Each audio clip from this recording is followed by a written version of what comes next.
Voilà donc le message intégral qui a été donc diffusé aujourd'hui sur le compte officiel du président de la République, le compte Twitter.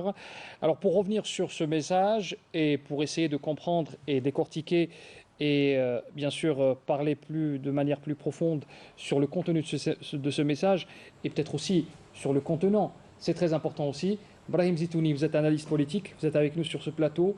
Merci d'avoir accepté notre invitation. C'est moi qui vous remercie. Alors première question, il faut revenir sur le canal qui a été choisi par le président de la République pour diffuser ce message. Twitter, ce n'est pas commun. On n'a pas l'habitude de voir des messages aussi importants diffusés sur des canaux, on va dire, non conventionnels. Les médias ont été un peu pris de court. Quelle est votre lecture de cette façon de faire? Bismillah ar-Rahman ar-Rahim. Vous avez parfaitement raison, la remarque est juste. Ici, la forme compte beaucoup plus que le fond en réalité. D'abord sur le choix de la médiatisation, un compte Twitter, c'est-à-dire en direction des réseaux sociaux, et ça ne fait que confirmer le poids de ces réseaux sociaux dans le domaine informationnel. Et on comprend là qu'il y a une intelligence de l'information face à des réseaux de la rumeur.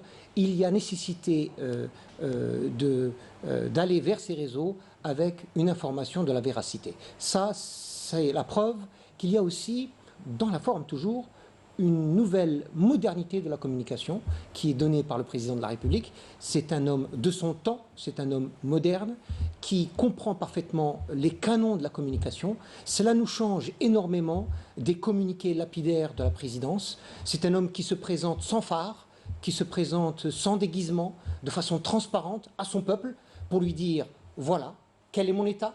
Je suis un homme convalescent.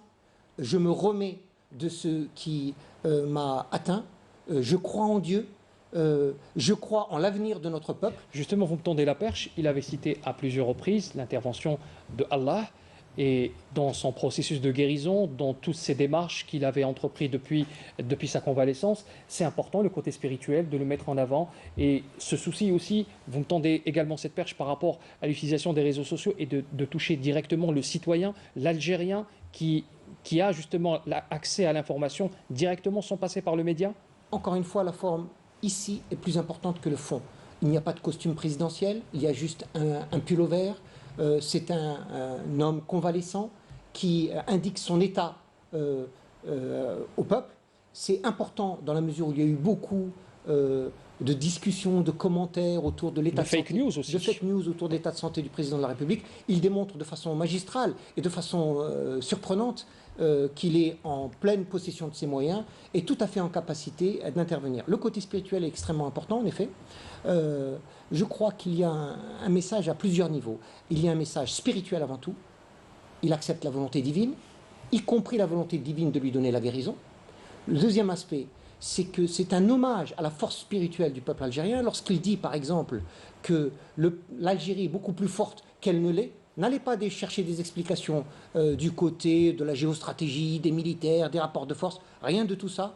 Il est en train de parler à son peuple, à la force de sa spiritualité, au fait que c'est un peuple qui se soumet à la volonté divine et qu'il est prêt, parce qu'il se soumet à la volonté divine, à toutes les éventualités. Et ça, c'est la force, non seulement du président de la République, mais du peuple algérien.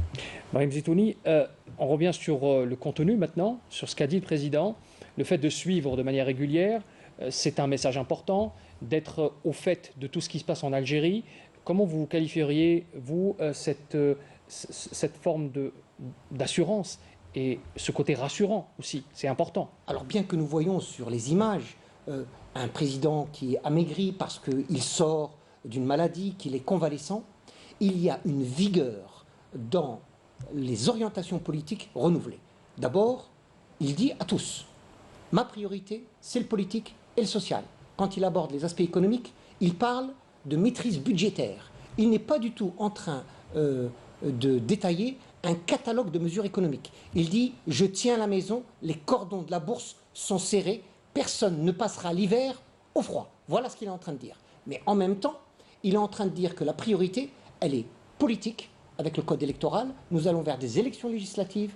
Il est parfaitement dans la ligne de ses engagements, en particulier ses engagements lors de la campagne électorale, lorsqu'il a dit et répété que la crise en Algérie était de nature politique et non pas de nature économique, comme veulent le faire croire les tenants de la rente pétrolière.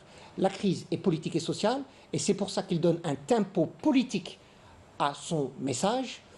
Nous allons aux élections législatives sans délai. Il indique un délai de 15 jours pour sortir le projet de code électoral. Et il y a un souci également de tous les aspects sociaux. Corona, bien sûr, au premier Justement, plan. il est revenu sur la situation sanitaire. Il avait même évoqué ce soulagement aussi de voir la situation s'améliorer au fil du temps, ce qui prouve aussi qu'il est également très soucieux aussi de suivre ce qui se passe en Algérie. Il a cité les chiffres. Exactement. Il a cité les chiffres des C'est important de des le contaminés. souligner. Oui, comme ça on ne pourra pas dire que c'est pas vrai, que c'est une vidéo qui est fake, etc. Ben, il a donné les chiffres d'aujourd'hui. Les chiffres actuels. Hein. Donc on voit bien qu'il est au courant de ce qui se passe, de ce qui se produit, et il donne ses orientations, pas tellement en termes d'orientation au jour le jour, je dirais, mais surtout en termes de grandes orientations politiques. Il veut rester dans son programme présidentiel.